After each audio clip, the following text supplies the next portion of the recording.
Ready to unwrap a surprise from Consumer Cellular? Experience the gift of freedom with no contract, no hidden fees, and always free activation. Here comes the holiday surprise. From now till December 31st, new customers can enjoy their second month for free. To get this holiday offer, visit consumercellular.com or call 1-888-FREEDOM and use promo code PODCAST. Act before December 31st to get your second month on us. Use promo code PODCAST. From Hollywood, it's time now for Johnny Dollar. Perry Jameson, the Paramount Insurance Adjuster, Johnny. Hi, Perry. It's been a long time. I'd begun to think you're neglecting me. Oh, how you talk. Matter of fact, I've just been waiting for a nasty enough case to come along for you. Yeah, you do have a habit of handing me the dirty ones. What is it this time? 4 State, out in Denver. Oh, yeah, I've heard of them. Well, they're a small outfit. By contract, all their claims are routed through us. Damage appraisals, payment disbursals, and so on. So what's happened? Well, we've had to pay a lot of claims for them recently. Too many. What's more, they've all been big ones and on fairly young policies. Well, Perry, you know as well as I do that things will average out in the long run. Unless something's wrong. 60,000 on one policy, 35,000 on another, 70,000, and a cool 150,000 on one just last week. Shoot. And the beneficiary in each case has been the same man. Then no wonder you... Just leave the door open, Perry. I'll be right over.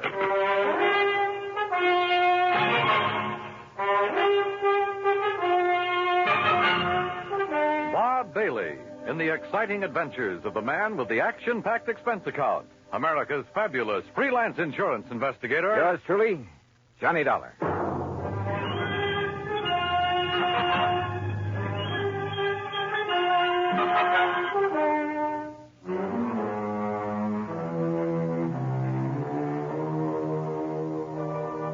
Expense account submitted by Special Investigator Johnny Dollar. The Paramount Insurance Adjuster's Home Office, Hartford, Connecticut. Following is an account of expenses incurred during my investigation of the Denver Dispursal matter.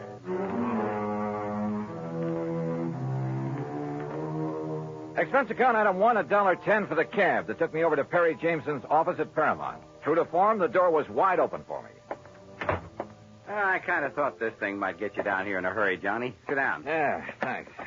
And I took the liberty of calling TWA and getting you a seat on the plane to Denver. Good idea. When? Well, there's one leaving New York at 6 p.m. Okay. And I'll get you into Denver about, 10:30 Mountain Time. Uh-huh. Think you can make it? Sure. Charge your expenses to us. That's the deal we have with 4 State. All right. And the man to see out there, it's almost a one-man outfit, his name is William Whitney. Got it. Now, look, Perry, I've been thinking on the way over here. Woo, wonders will never cease. Thanks, pal, but how well do you know this man, Whitney? Well, maybe he's in cahoots with this big beneficiary, this Don Ricardo? Is that his name? Yeah. Such things have happened. No, Johnny, you're wrong. Poor old Willie Whitney's a mild, timid milquetoast. His wife, an ex-chorus girl who probably thought he had money. Well, you can be sure she's the one who wears the pants in the family. Well, Willie would cringe at the thought of hurting a fly. Well, it was an idea. I don't blame you, but no, forget it. Well, what makes you so sure something's wrong? Well, I didn't say I was, but $215,000 to one beneficiary in a period of only 3 months. Well, I just want to be sure it's okay. And I called you in because I am willing to pay to make sure. No, don't worry, Perry. You will.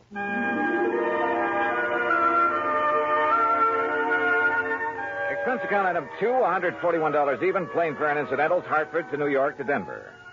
Originally Indian country, the mile-high city is now a maze of oil refineries, steel companies, grain mills, chemical and manufacturing plants. A huge downtown shopping area and beautiful tree-studded residential sections. No wonder it's one of the big insurance centers. Item 3, $2 even for a cab into town where I park myself at the world-famous Brown Palace Hotel. Item 4, 10 cents, phone call to an old newspaper pal from back east who is now working on the Denver Post. Pete Packard. Johnny Dollar, Pete Packard. Okay, what's the story? Johnny Dollar, hey, how are you, Keith? Great. You gonna be here long? We gotta get together. Where you stay? The Brown Palace. Now, Pete. look, you want us to dig up a couple of dates? We'll go out on the town. Remember the last time we tied one on together? Ooh, are you kidding? I had such a headache the next morning, it hasn't left me yet. Well, hey, look, listen. Keith, I get away from the desk at 2 a.m. No, you look. Huh? I'm out here on a job, insurance investigation. Did you ever hear of a man named Don Ricardo? You know Don Ricardo? No. What do you know about him? Well, they say, now mind you, I don't know for sure, Keith, but don't forget I did a hitch on the Chicago Sun-Times a few years back. What's that got to do with Don Ricardo? It was back in the days of the Capone mob. Oh. And Don Ricardo, well, mind you, nobody was ever able to pin anything on him. Yeah, I see what you mean. Where does he live, Pete? 20, 30 miles east, the other side of Golden, a little place called Millville. Uh-huh. Now, mind you, Keith, I don't want to really say anything against him. I mean, if I don't seem to be really telling you anything about him... Pete, well, I think you've told me plenty. Well, now listen, Keith. Thanks, and I'll be talking to you. It was late, and I was tired, but I went downstairs to the cocktail bar, and with the help of a big fat tip for a nightcap, got some more lowdown on Don Ricardo. The bartender talked plenty. Yeah, it seems Ricardo was living the life of Riley in the little town of Millville. Lovely home, expensive cars, threw a lot of big, gaudy parties. And always for people from out of town, mostly Chicago or Miami Beach. Yeah, the bartender talked plenty. Until he spotted a lean, well-dressed, rather too well-dressed man sitting alone at one of the tables watching him. A man who'd somehow forgotten to take off the light gray hat that shaded his features and slightly narrowed eyes. The bartender clammed up.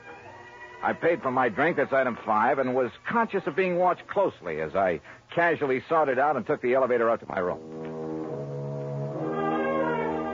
First thing in the morning, I looked up the address of 4 State. Instead of the striking new mile-high center as I'd expected, it was a dingy old office building on South Broadway. William Whitney looked a little old and dingy himself. Johnny Dollar, the special investigator? That's right, Mr. Whitney. Oh, well, sit down, won't you? All right, thanks. Just here on a visit? I'm here because the insurance adjusters are concerned about some recent claims they've had to pay on policies issued by you. We've been very unfortunate lately, Mr. Dollar. Yeah. $215,000, unfortunate. On only 4 policies. Yes, and all paid to the same beneficiary by some odd coincidence. You sure it was coincidence? Who were the policyholders? By some old miners living over near Golden. Old miners insuring for those amounts? Yes, sir. They were all able to pay the premium. Give me their names. Yes, sir. Unless I'm cockeyed, there's something wrong with this whole thing, and I intend to find out what it is.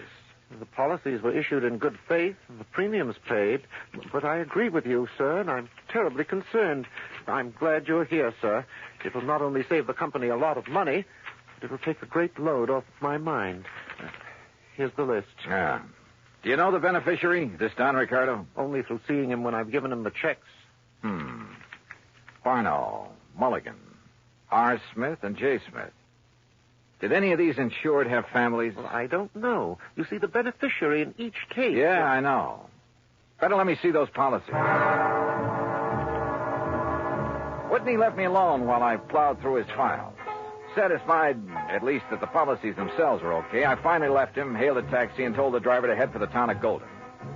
As we pulled away from the curb, a small black foreign car in the next block swung around and appeared to follow us. And I wondered. But then it cut off at an intersection, and I decided I was imagining things. Until we pulled up at one of the addresses Whitney had given me in Golden, a ramshackle, unpainted old frame house on the edge of town. I told the driver to wait for me and walk up to the front door.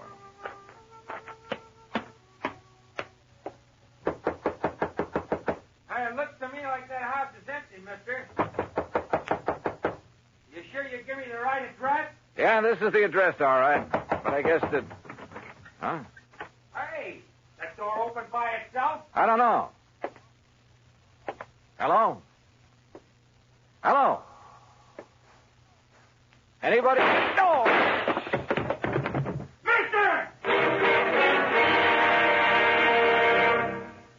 Act 2 of yours truly, Johnny Dollar, in a moment. Our flag now numbers 50 stars. And behind each star there stands yet another flag representing one of the 50 states.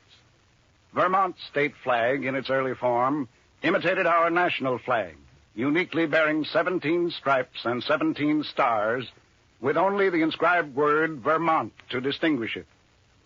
The good people of Vermont assumed, as did our national government, that stripes as well as stars would be added as each new state entered the Union. Vermont entered the Union after Tennessee and Ohio, and with Kentucky to join shortly, the Vermonters naturally put 17 stripes on their flag. In 1818, the United States Congress put a stop to this, And since then, the stripes have always been at 13, and only stars are added for each new state. Vermont's present flag captures the famous beauty of the Green Mountain State in its coat of arms, and inscribed is the phrase, Vermont, Freedom and Unity. Vermont's state flag, the flag of the 14th state to enter the Union, was adopted on April 26, 1923. And now, Act Two of yours truly, Johnny Dollar and the Denver Dispursal Matter.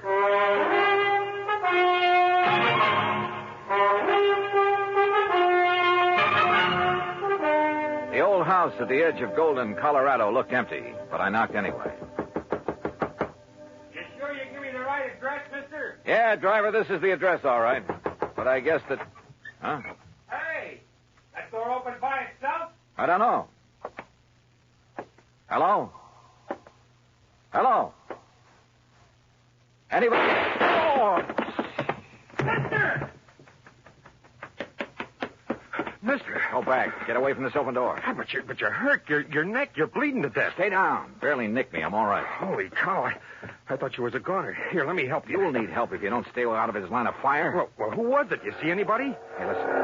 Yeah, that's a car pulling away from the back. Get a look at it. Well? I can't tell. That dusty side road back there. Looks like a little one, though. Foreign car? Too far away now. I can't tell. But it's black. All right, come on. We're getting back into your cab. Yeah, I'll get you to a doctor. No, I'm okay. You know where Millville is?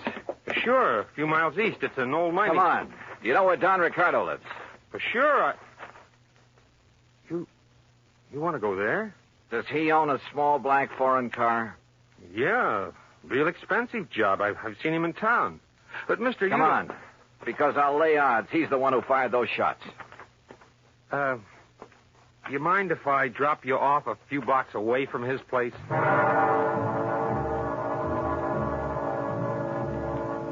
The cab driver relented, dropped me off at Ricardo's front door, then hightailed it for other parts.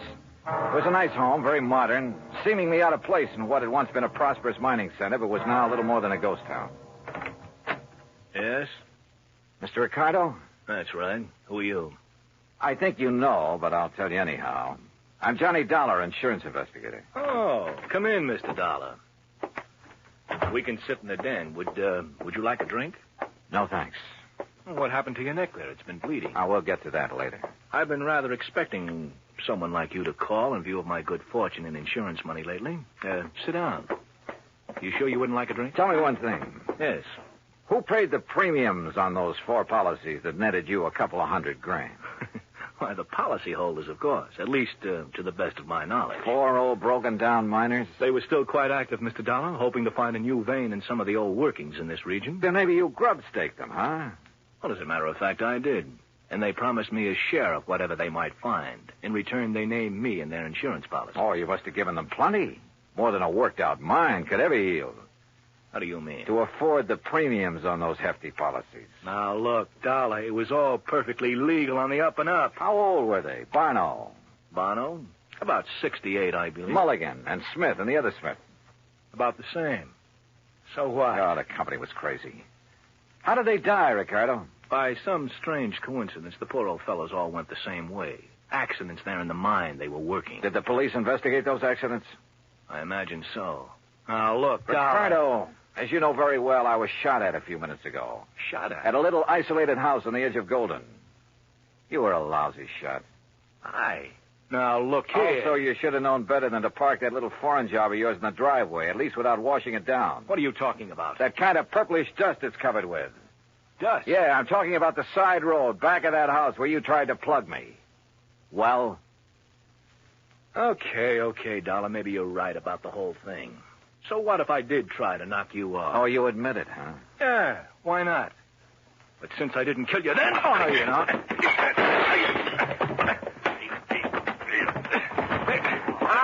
All right. Put him up. Face the wall, Ricardo. Off of me. Come on, get your hands Officer, off. I've never seen a prettier uniform in my life. What is this? We've been waiting a long time to nail you, Ricardo. Get him out of here, boys. All right, take it easy. Pete! So help me, Keith, I knew if anybody would bring Ricardo out in the open, you would. You mean to say that... Yeah, I figured I'd bring these Better bring the state police out here. Oh, Pete, you're a doll. Now, let's you and me go out and tear the town apart, huh? Later. After I finish this job.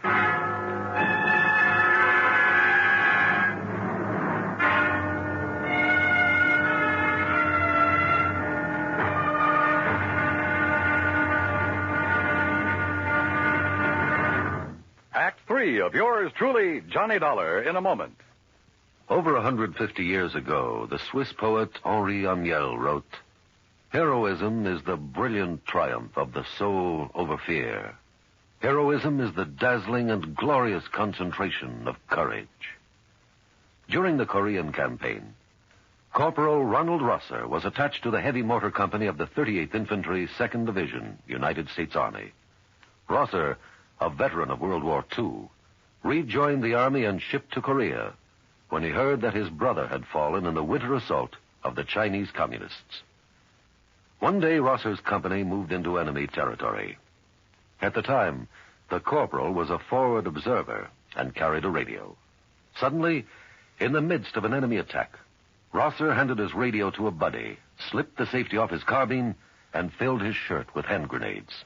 He charged at the enemy through fierce mortar and artillery fire, shooting from the hip. Straddling a bunker, he riddled its occupants. Still advancing, he accounted for 2 more of the enemy, shooting one through the head and clubbing another to death. Continuing his one-man charge, he jumped into a trench full of enemy soldiers, opened fire, and forced his way relentlessly down the length of the trench, killing right and left with grenades and carbine fire. Out of ammunition, he returned to his company, where he replenished his supply. Then he charged the enemy again and again. Finally, he returned to his own area, and taking the radio back from his friend, he moved out with his company. Corporal Ronald Rosser was awarded the Medal of Honor for his action. Action which had shown the enemy that his personal code of conduct wouldn't let them push around either his kid brother or his country. And now, Act 3 of yours truly, Johnny Dollar, and the Denver dispersal matter. It took hours, even with Pete Packard's help, and he finally had to go back to his job at the Denver Post. But there in Don Ricardo's house, carefully hidden away under a drawer lining and a sideboard, I found what I was looking for, a handful of canceled checks. It was well after dark when I appropriated one of Ricardo's fancy cars and drove back to Denver, to a little house in the south end of town, not far from the office of 4 State Insurance Company. As I pulled to a stop, a big fancy truck nearly sideswiped me. Good. It covered the sound of my stopping there. As unobtrusively as possible, I walked up to the front door of the place. Even above the sound of passing traffic, I could hear voices, loud ones, coming from somewhere in the rear of the building. Cautiously, I edged my way around the side to where I could see the lighted window of a bedroom. All right, I hate you. Only why don't you tell me why? Stop asking questions. Get the things back. Make sure it's only enough to put in the car. We're traveling light and fast. All right, Willie. All right already. Boy, you're bossier than Don ever was when you want to be. Forget Don Ricardo and collect your stuff. If it wasn't for me, you'd still be working in one of his nightclubs in Chicago. Lucky you never talked this way down to that insurance office of Oh, yours. stop that. I thought we was going to stay in Denver until you made a lot of dough at the insurance racket, huh? I left this happy domestic scene to walk slowly back to the front door. Yep. My original hunch at the office in Hartford had been right. What's that? Somebody at the front door. Well, why don't you go answer it? Huh? Willie? Oh, Mr. Dollar. That's right. Oh, my, I'm glad you're here, sir. Well, you look upset, Mr. Whitney. I am, sir. I am terribly upset. Handbags, they're in the hall. Yes. Going somewhere? It's that Don Ricardo. Oh? I thought you didn't really know him. I didn't. Oh, if only I'd done it before.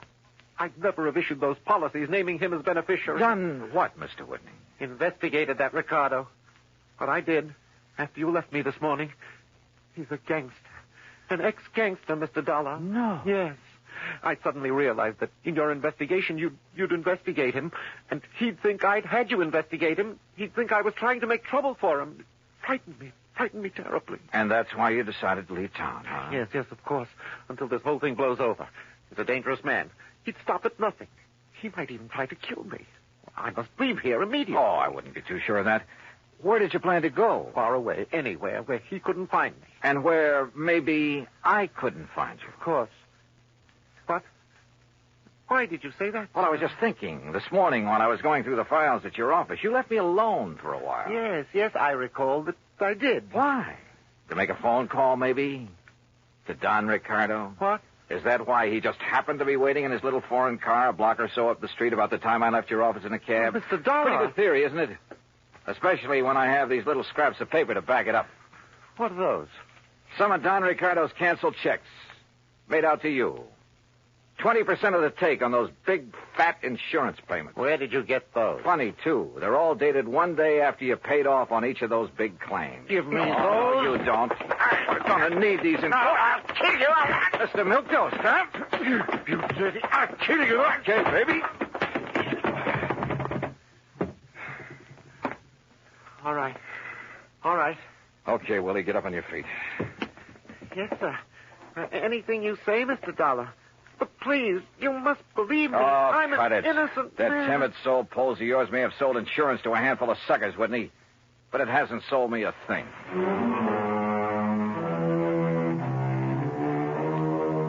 Oh, I suppose you find them in every trade. That still doesn't justify their even being alive, though. Fortunately, in the insurance business, they never get away with it for long. Even a team like Whitney and Ricardo. I wonder if they're sharing the same cell. Expense account, item 6, $10 to the doctor who sewed up my neck. Item 7, $84 for a night on the town with Pete Packard. Strangely enough, I still have a bit of a headache from it. Expense account total, including a little gift to that taxi driver, incidentals and transportation back to Hartford, $391.80. Yours truly, Johnny Dollar.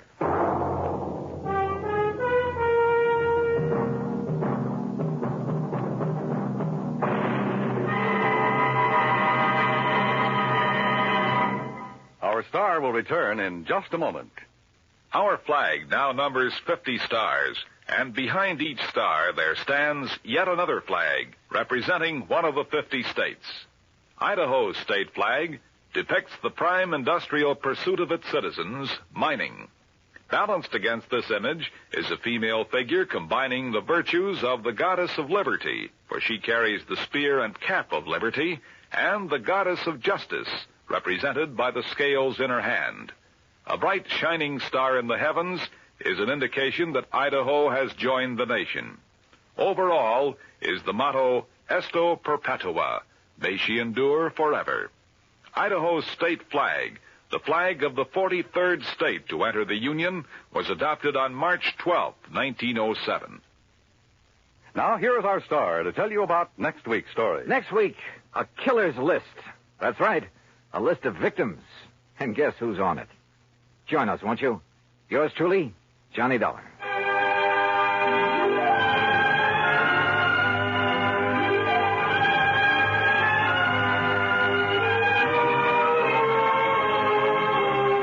Yours truly, Johnny Dollar, starring Bob Bailey, originates in Hollywood and is produced and directed by Jack Johnstone, who also wrote today's story. Heard in our cast were Virginia Gregg, Forrest Lewis, Barney Phillips, Edgar Beria, Frank Gerstle, and Peter Leeds. Be sure to join us next week, same time and station, for another exciting story of yours truly, Johnny Dollar. This is Dan Cubberly speaking.